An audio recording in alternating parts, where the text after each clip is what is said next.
what bothers me the most from talking to people is that there have just been people that have been taken advantage of left and right. And it seems like in every facet of this whole post-Hurricane Michael world that we're in. And the great thing about having you on and getting to know you over the past year is I know that you're not out there. You're not one of these skeezy people that's out there trying to take advantage of people. You're actually out there. And I think and I feel like when I talk to you, you really get it and you understand. I think you've worked enough storms to know. And you, like you said, you've been doing this for a long time. And so you've been all over. I mean, I've seen you on television in New York. I think it was the state of New York somewhere, all the way from there to Miami and everywhere in between. And you know what you're talking about, but there seems to be a really solid human element there. And I know it's business, and I know we're talking about money and the insurance companies and all of that stuff. But what I want to say, and it's most important out of everything, is that we've had so many people around here that we've all heard that have been taken advantage of. That ends when you pick up the phone and you call Scott. That ends. Because I know he's not going to put up with it. He's not going to have it. That while I greatly appreciate the kind words that you say, and it really is helpful, I can tell you that I truly, honestly want people to have a better life. I truly and honestly want to be able to have people use my education to get them the kind of results that they can get, that they're entitled to, that they deserve.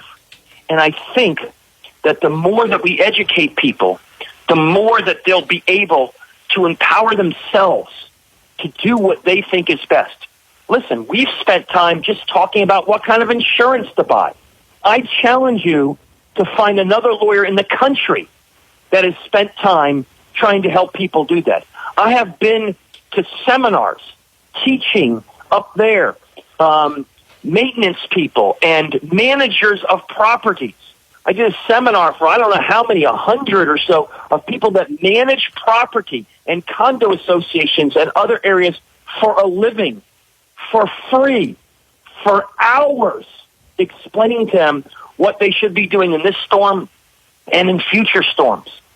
The concept is if you're a good person, you get the rewards. Even if I don't get all the cases, even if some of these public adjusters who you and I know have sent cases to other lawyers instead of me, and adjusters you and I know personally that have not sent every case to me, even though I've demonstrated more character than any lawyer that has ever come on this radio station since it started. We still continue to want to offer people goodness, kindness, education, and empowerment. And as a human being, you have a duty to help others. And if you can take the time to try to help others, you'll get benefits even though they aren't financial. And I'm proud to have helped hundreds or thousands of people that haven't hired me, that haven't used me, that have used other lawyers and other public adjusters. I take pride in that because it's a higher and bigger calling. I was lucky. God gifted me with a brain where I understand things at a level most people don't. My duty is to share that. My duty is to give it back, and my duty is to hope that thousands of people will hear this. And not only will they get benefited by this education, but maybe it inspires them to do something good for other people at a time when we're teaching our youth through this nonsensical media that lying is the way to get ahead. And all that matters is what you say to get ahead. Perhaps I'm a ray of hope. Perhaps I'm a reinstiller of people to be good and be honest and be generous and have character and integrity, because that's the right thing to do. That's what we need to teach our kids. That character and integrity carries the day. It always wins in the end. And even though it might not make you $1, and even though it might not guarantee that you're going to have some sort of, money result, you feel good, the people around you feel good, and God is watching.